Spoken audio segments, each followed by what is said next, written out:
Hey everyone, welcome to another episode of Spill the Tea with Tommy D. This episode, we're going to circle back. We did a couple teas from that company, Tea and Absinthe, and we are going to do another one. This was, again, this was that company that I found at Comic-Con, and I've been buying their teas for quite some time. So this week, this one is, they have a lot of their fandom-inspired teas. So this one is called TARDIS 12, Be Kind. So, this is in reference to, there's a show called Doctor Who. I'm actually enjoying Doctor Who, so I am wearing my Doctor Who t-shirt. This is in reference to the 12th Doctor.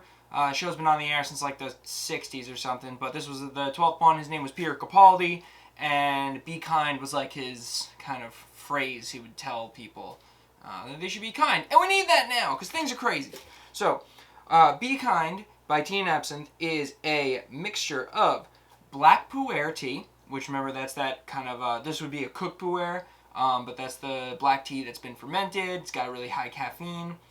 It also has coffee pieces in it. I had someone ask if I could do a coffee episode.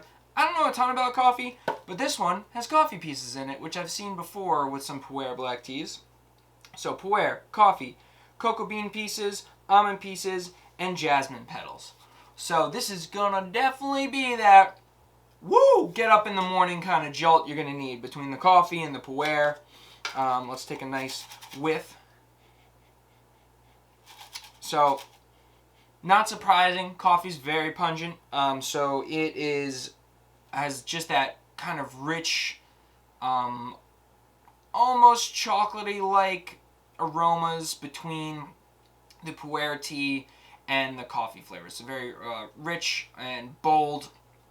And kind of reminds me almost like a dark cocoa, and then you can smell a little bit of that sweetness, probably from the almonds. The jasmine and the cocoa. The jasmine's a little covered up, but we're gonna see if that comes out a little bit more after we do our brew.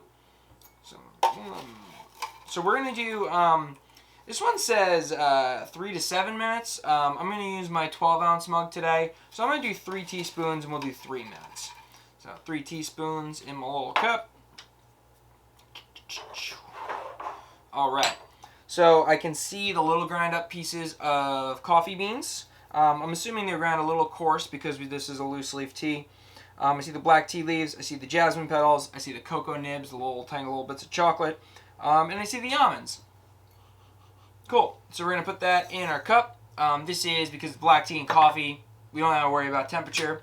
We're going to do our boiling water, and here we go. So, because we're doing a nerdy tea, we're going to keep it on the nerd front there. We got some Doctor Who tea. I want to talk about some Star Wars. I enjoy Star Wars, however, there's one thing that has always driven me nuts, and I think it's pretty common. It's that they have like this crazy advanced technology in Star Wars, but they've never heard of a handrail before. Because no Imperial starship is complete without a very narrow bridge, a 300 plus foot drop, and no hand railing. I think we've lost like quite a few main characters due to the sheer fact that there was nothing there to protect them. I feel like these ships, they're kind of built like if you made a skyscraper, but instead of floors, you just put like thin pieces of wood in like a lattice formation. It's like, yeah, you could look down and say hi to your buddy on the next floor, but you could also fall to your death on your way to the water cooler. I never really understood it. And like, there's been so many scenes where they're like, I feel like, forget the rebels. If Star Wars had OSHA, they would have shut that thing down immediately. They would have shown up and be like, hey, all right, listen, you're averaging like 10 workplace deaths a day here. That doesn't even count when this guy Darth Vader shows up. What's going on here? I mean, you got no hand railings. There's a black abyss at the bottom of this. Where does that even go? I picture them like piling up bodies, like just shipping them off on a regular basis. And on top of that, they'd be like, well, you also got these exposed wires everywhere, emitting massive amounts of electricity. Just workplace dangers all around. You see a big condemned sticker on the freaking on the Death Star and stuff like that. I don't know. I don't understand it. Get it together. But they would have shut that down immediately. The other thing that's been kind of driving me nuts is I've been seeing the newer Star Wars movies, and I recently finished The Mandalorian. I'm good with the creepy CGI heads on the bodies. Because they jump timeline, like the timeline's all over the place. They're trying to use the actors when they were younger. They CGI their faces onto like a body, and it's nightmare fuel. It is not okay. I do not like it at all. Because like this is Hollywood. They find stunt doubles that look almost exactly like their counterparts. Like in one of the most recent ones, they did Carrie Fisher's head on an actress's body. However, Carrie Fisher has a daughter that looks exactly like her. That was in one of the Star Wars movies. Why didn't they just use her? A little bit of makeup, boom, you're done. Same thing with Luke Skywalker. Luke Skywalker was at the end of The Mandalorian. You could have found like a guy like this, or like, there's so many actors that probably look just like Mark Hamill did when he was younger. So,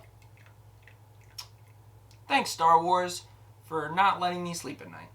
Brew looks very dark. Definitely reminds me of like coffee, for sure. Definitely kind of a more dark brown, maroon kind of coffee. Maybe like a little, lighter. It's not going to be as dark as a regular cup of coffee, but it's close. Let's smell the brew here. Okay, so I smell the coffee beans. I definitely smell the puerh black tea.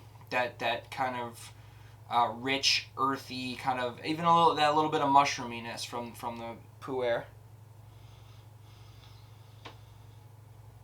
The jasmine and the almonds seem to have maybe mixed a little bit together. It's just like a little slight aroma from those. And I feel like the cocoa kind of really blends with the coffee and the black tea. So let's take a taste.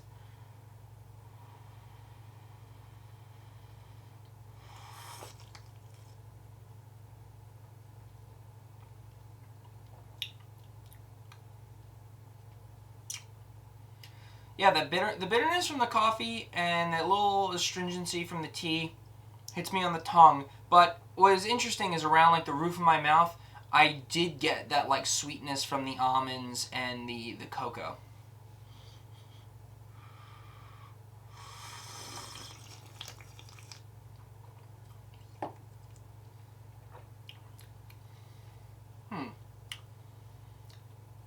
I think the jasmine is very subtle. I think the jasmine just adds like this little interesting touch of floralness. But mostly, the coffee is obviously the strongest flavor, the most prevalent in it, but it does blend really well. It's like, mostly a little bit of coffee, but that blend of the puerh tea is really delicious, the earthiness mixed with the cocoa.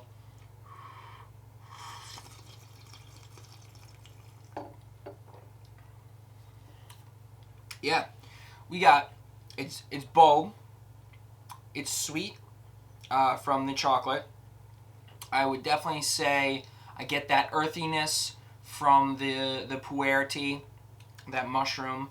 And overall, a really interesting and different take on a cup of tea, adding a little bit of those coffee beans to the mix.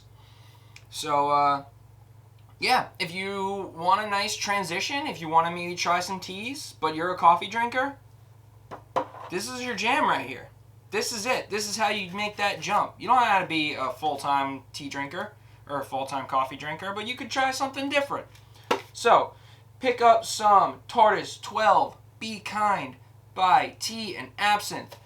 Try your hand in some loose-leaf tea if you're a coffee drinker.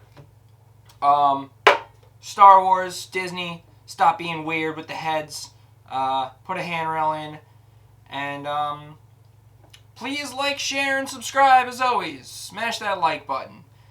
And we will see you on the next episode.